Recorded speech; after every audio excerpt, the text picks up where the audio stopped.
Are you ready to be a sales pro? Welcome to Thursday's P&C Sales Pros with Cody Askins and the Willie Bob Frazier. I'm telling you guys, when it comes to P&C, you better soak it up because this dude has more knowledge than you will ever know what to do with. This is P&C Sales Pros every Thursday, brought to you by Secure Agent Mentor and SecureAgentMentor.com. What's up, buddy? What's going on, man? How's your week been? Oh, it's been good, buddy. I've closed a couple life apps today, Yeah. a couple life apps last night. Very good. I'm just creatively generating leads and closing them. Wow, I love it. Which is, like you do. Right. High activity, high energy, getting out, pounding the pavement. That's what it takes. What's your PNC week looked like this week? It's been pretty good. I've spent a lot of time out, of course, networking with different referral sources. That's been a big focus of mine this week. Nice. Last week, I really pounded the phones hard, so I kind of got to make up for where I lacked last week, getting out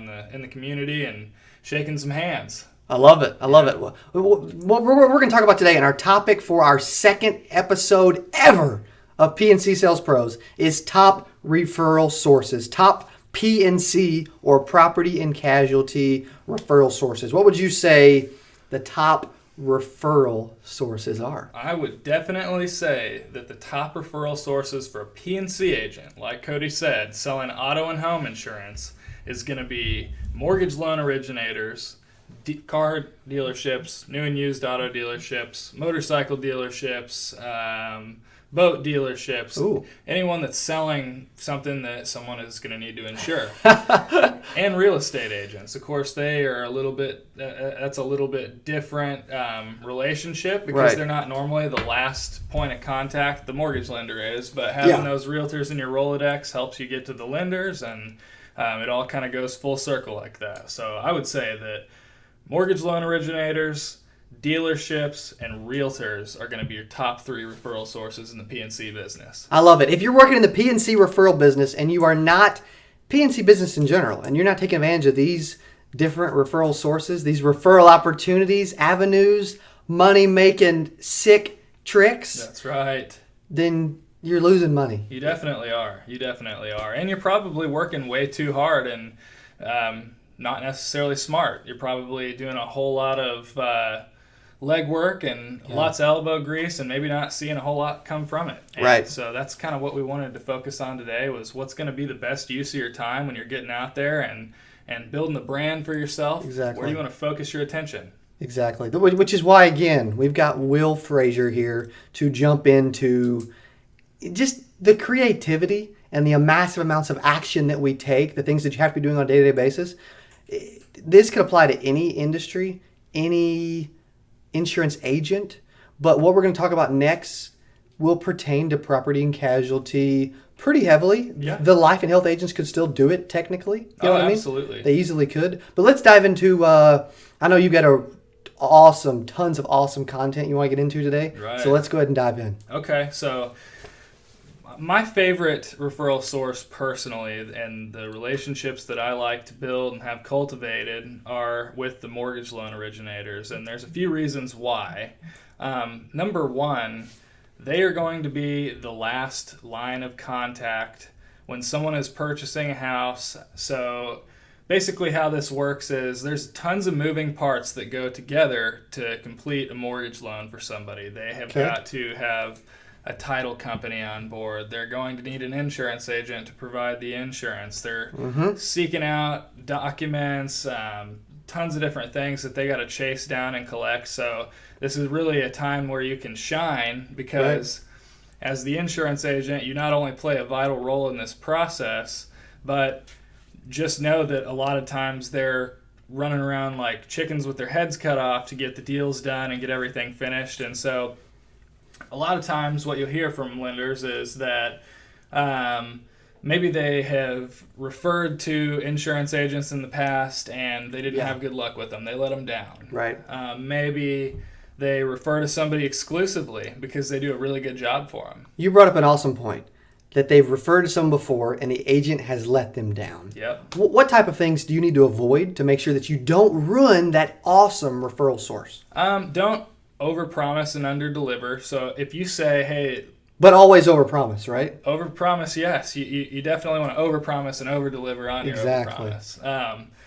What you want to focus on is getting things done in a timely manner. When they fax over a request for property insurance, get the policy done, give them a call, verify everything, fax it over to them. Be very open with your communication. That helps a ton with these guys because they're, like I said, are a ton of moving parts in the mortgage business. So when you are an excellent communicator and you're timely and you do what you say you're going to do, and you maybe you say, hey, yeah, I'll get that binder to you by 4 o'clock. Don't get the binder to them at 4:10, and definitely don't forget altogether. That's a great way to lose the relationship easily. Do you ever have a referral source that says, hey, I need help at 8 o'clock at night, or I need help on a Sunday or a weekend, or, and maybe it's more car dealers, at that point, maybe some realtors, but when does that ever happen? Oh, absolutely. Absolutely. You'll find that actually with all three, with the lenders, with the dealerships, especially like you said, and definitely with some realtors too. And the reasons for that are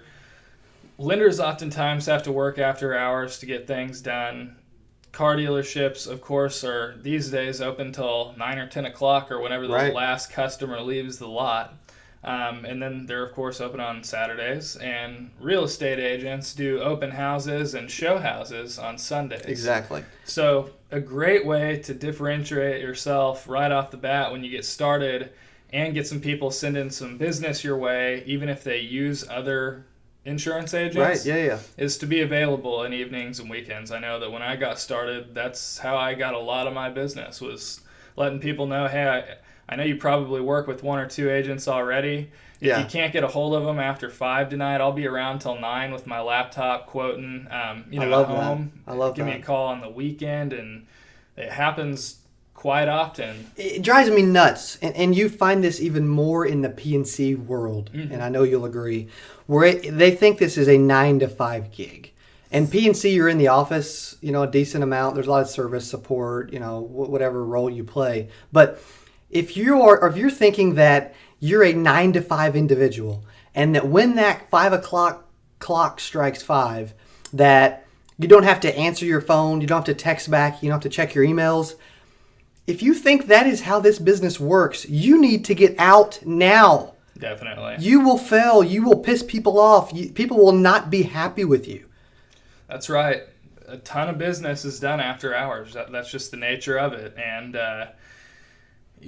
like I said, that's the best way to differentiate yourself right off the bat from those guys that are so few and far, or not few and far between. I guess you would be the few and far between one. They would be a dime a dozen. Yeah. There's tons of them that they're in the office 9 to 5. Don't call them after that. Don't call them on the weekends. That's their time to do whatever. Screw that. Do. Yeah. Dude, I want you to call me. You got business for me, or I got business for you.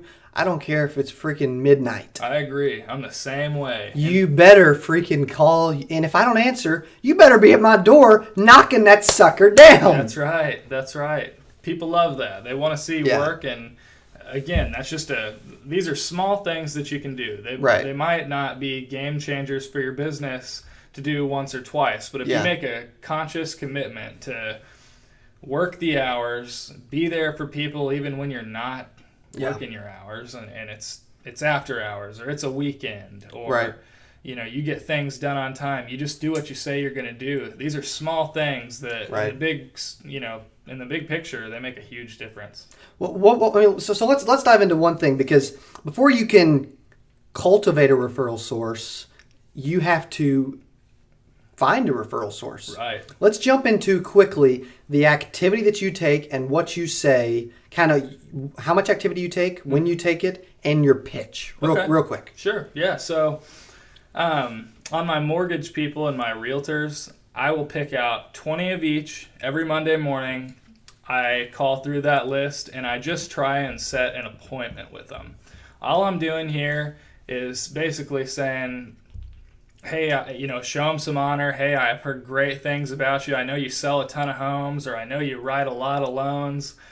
Would it be all right if I got 15 minutes of your time on Tuesday or Thursday this week just to see if I could maybe help you out in your business, and maybe we could partner up and help each other out with referrals and things like that. You'll get plenty of no's. You'll get plenty of I work with someone already's, but the more you dial, it's a numbers game. Exactly. The more you're going to connect with. And you'll be surprised how many of them do the same thing that you're doing. They make outbound phone calls to people all the time, and they really appreciate it when they're on the other end of that, and they're, the one that's managing the salesman on the other end of that. Right. So the goal with these mortgage and real estate professionals is to set an initial appointment. You'll want to get to know them a little bit in your 15-minute appointment. Ask them, 3 things that they love when they're working with an insurance agent. Yeah, you've mastered this. This is your process of impressing a referral source. Yep. Well, I know you have 3 questions that'll just blow people away. If you're in a car, run someone over and stop and get out your notepad, because I'm telling you, these 3 things you will want to write down right now. What are those? Okay, so the first thing would be, what are the 3 things that you love when you're working with an insurance agent for your clients? What are 3 things that you absolutely cannot stand about the insurance process when you're working with your clients? And the third one would be, what can I do to really, really wow you and make you think, man, I love this guy. He does a great job for me. Wow. And I think I'm just going to start sending all my business to him. What could I do to really wow you? You're closing them. Yep. Take all the information that they give you, have a conversation, be very personable and very human with them, get to know them a little bit, and then after this, you just want to thank them for their time and for the information that they've given you, and schedule the next appointment. You never leave a prospect or a potential referral source not knowing what the next step will be. I'll take this back. I'll do a little bit of research. I'll figure out something. And, bump that. I mean, honestly, that's if you're doing that, that's embarrassing. Yeah, it doesn't work. And they see right through that. Quite frankly, they know that you're just you're kind of a sorry salesperson. Oh, no doubt. Yeah. So. And you're not going to please the referrals that they're going to send you if that's how you're pleasing them. Right, exactly. This is your chance to prove that, hey, when I get a client, not only am I going to do a phenomenal job, but I'm going to make sure that I get the business. Yeah, it's a process. They love to see that, and they love to see that you've got a process just like theirs. And I guarantee you that a good lender or a good real estate agent is doing a process that's quite similar to this. So that second meeting, you want to make sure and schedule that. The easiest thing for me, normally what I say is, hey, thanks for all the information you've given me today. It was really great to meet you.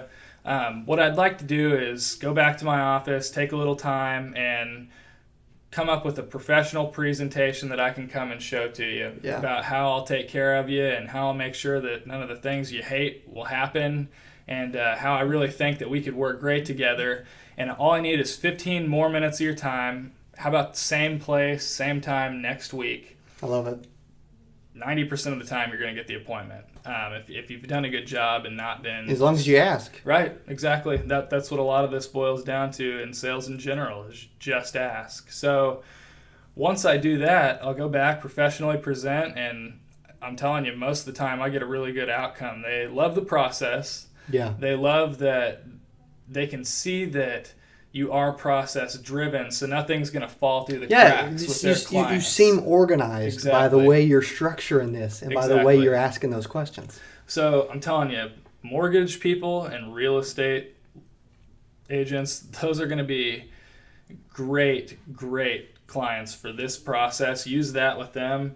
As far as dealerships go, what you really want to focus on, of course, the sales guys can be a great help to you. They'll refer people your way, and it's always good to network with them and pass some cards out, whatever works for you.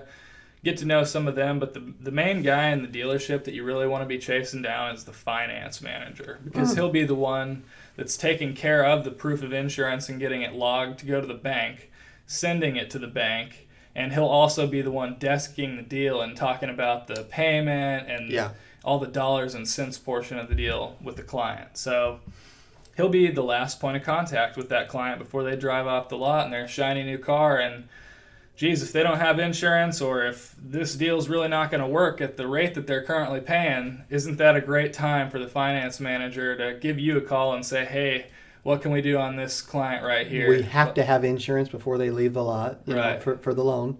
And we need it within their budget. We need it quick. You know, what can you do? Exactly. That'll get you a ton of quotes. And anybody who's been in the P&C business any period of time knows that this is a quoting game. That's what this is. The more quotes you do, the more policies you'll write, the more money you'll make. And that's really what it boils down to. And I'm going to give Will a little plug here. His pipeline is sick. That's right. It's insane. It's awesome. It is so robust that you can't help but write business every single day. Yeah, multiple it all pieces of trickle business. Down. Yeah, I mean, you're right. All the action, the activity, you're building the pipeline, you're ex-dating policies. I mean, it's just, and it's awesome to look at your board. Mm-hmm. You know, we'll have to put it as a headline for a thumbnail for a video one time. Right. But the amount of ex-dates that you have, and just the activity and the action. Dude, I love to see it. That's right. It is just awesome. The murder board. Exactly. Yeah, exactly. The murder board going murder mode. That's right. That's right, man. All right. What else for these top referral sources should we mention? I guess that as far as where you want to look, these are going to be your 3 best places. Make sure, have a process for all of them. Always dress at the same level of the folks that you're going to see or better. So if you're going to see a banker, a mortgage lender, wear a suit. Wear a suit and tie. If you're going to a dealership and you're going to be sitting with a finance manager, wear a suit and tie. There's a very good chance they'll be doing the same. When you get out in the community, it's really a lot easier to establish yourself as a high authority and somebody who they need to take very seriously when you're suited up and tied up, and you know, just make sure that you're doing the right things to make these people like you. Get out there, have conversations, and build a huge Rolodex of these mortgage lenders and dealers and realtors and all of them. Yeah. I mean, that's the thing. The thing that you can take out of today, awesome content. Thank you. Absolutely awesome job, buddy. Thank you. Thanks, man. The biggest thing you can take out of today, and from what I've learned, is done is better than perfect. Oh, yeah. You can't do everything that Will said exactly as he said it, because there's things that are behind the scene that we don't have time to touch on or go over. The key is that you do it, that you find a way that works, and that you repeat the process. Exactly. So important. Just get out there and take some action, guys. It'll happen for you. Exactly. All right. Well, can we get them jacked up and excited for next week's topic, man? Do we have anything planned yet? I know it's just going to be awesome, baby, right? Yeah, it's going to be a good... I'm not 100% sure. I'm kind of between 2 or 3 right now, but we're going to figure out what this plays into the best and go with that. And I promise you, we'll have some awesome content. They'll want to tune in next Thursday. Am I right? Definitely. Tune in next Thursday without any doubt. Okay. This is PNC Sales Pros every Thursday. Cody Askins and Will freaking Frazier. Hey, if you're a PNC agent, you're like, hey, I need help. I need a mentor. I need a coach. Call our office, 417-883-9300. Ask for Will or I. We'll hook you up with some coaching sessions. We'll make sure that you implement some sick stuff. And go check out our website, secureagentmentor.com. From everyone at Secure Agent Mentor, again, I'm Cody. This is Will. Thanks so much for listening to the top PNC referral sources from PNC Sales Pros. Thanks, guys. Awesome job, buddy. Thanks for being here.